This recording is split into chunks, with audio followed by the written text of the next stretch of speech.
Hello, hello, hello, hello. আমি এখন কোথায় রয়েছি তোমরা কি কেউ বুঝতে পারছো? হ্যাঁ, নিশ্চয়ই অনেকেই বুঝতে পারছো কারণ তোমরা হয়তো অনেকেই জায়গাটায় গিয়েছো। এই জায়গাটা হলো বোধগয়া, বোধগয়া মহাবীর টেম্পল, যেটা একটা ওয়ার্ল্ড হেরিটেজও বটে। এই ওয়ার্ল্ড হেরিটেজ সাইটটিতে আমরা গিয়েছিলাম গত 25শে জানুয়ারি রাত্রিবেলা। আমরা ওই দিন ভোরেই গয়ায় পৌঁছেছিলাম, একটা বিশেষ কাজে আমরা গয়াতে গিয়েছিলাম। আর গয়ায় গেলে তো সকলেই আশা করি বোধগয়াতে যাওই এই সুন্দর হেরিটেজ সাইটটি মানে বৌদ্ধ বিহারটি দেখার জন্য। তো সেরকম আমরাও গিয়েছিলাম। তো এখান থেকে আমরা চলে গিয়েছিলাম, এর পাশেই একটি সুন্দর জগন্নাথ মন্দির এবং রাম জানকী মানে রাম সীতার মন্দির রয়েছে সেখানে, একদমই পাশে এটা। তো দেখো এখন সেখানকার ভিডিওই তোমাদের সামনে তুলে ধরছি। বলতে বলতেই চলে এসেছেন ভগবান জগন্নাথ দেব, বলরাম দেব এবং সুভদ্রা দেবীর মূর্তি। এরপরে এসে যাবেন শ্রীরাম, সীতা এবং লক্ষ্মণের মূর্তি। তো এই মন্দিরে আমরা বেশ কিছুক্ষণ সময় কাটিয়েছিলাম, পাশে একটি শিব মন্দিরও ছিল। এরপর হোটেলে ফিরে কড়াই পনির, পাঁপড়, বাটার নান আর বাটার তন্দুরি রুটি দিয়ে আমরা ডিনার সেরে নিয়েছিলাম।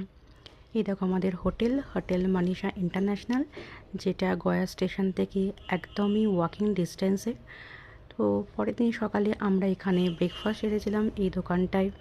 এখানে এই ছিল আমাদের সেদিনের ব্রেকফাস্ট মানে 26শে জানুয়ারি সকালে। তারপর আমরা চলে গিয়েছিলাম এখান থেকে শ্রী বিষ্ণুপাদ টেম্পেলে, যে টেম্পলটাও গয়ার একটি বিখ্যাত মন্দির। এখানে দেখো মন্দির চত্বরে হরেক রকমের জিনিস বিক্রি হচ্ছিল। খুব সুন্দর সুন্দরভাবে মন্দির চত্বরটা সাজানো ছিল। এখানে তো কাঁসা পিতল আমি ঠিক জানি না এটা কি, সেখানের জিনিসও খুব বিখ্যাত। মন্দিরের নামটা তোমরা দেখতে পেলে ভিডিওর মাধ্যমে। এই মন্দিরের ভেতরে যেহেতু মোবাইল অ্যালাউড না, মোবাইল এখানে রেখে ঢুকতে হয়, তো 5 টাকা করিয়ে নেওয়া হয়েছিল, দুটো মোবাইলে 10 টাকা।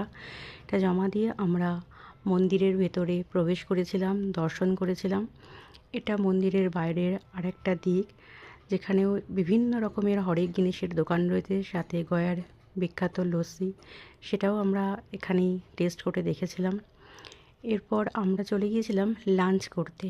লাঞ্চে আমরা খেয়েছিলাম চম্পারন মাটন। হাঁড়িগুলো দেখেই নিশ্চয়ই বুঝতে পারছো এটা চম্পারন মাটন।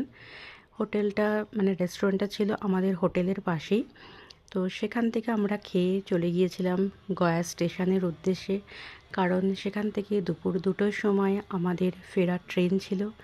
এটা হচ্ছে গয়া স্টেশন, যেখানে খুব সুন্দরভাবে রেনোভেটও করা হচ্ছে। এই ছিল আমাদের গয়া সফরের ছোট্ট ভিডিওটা।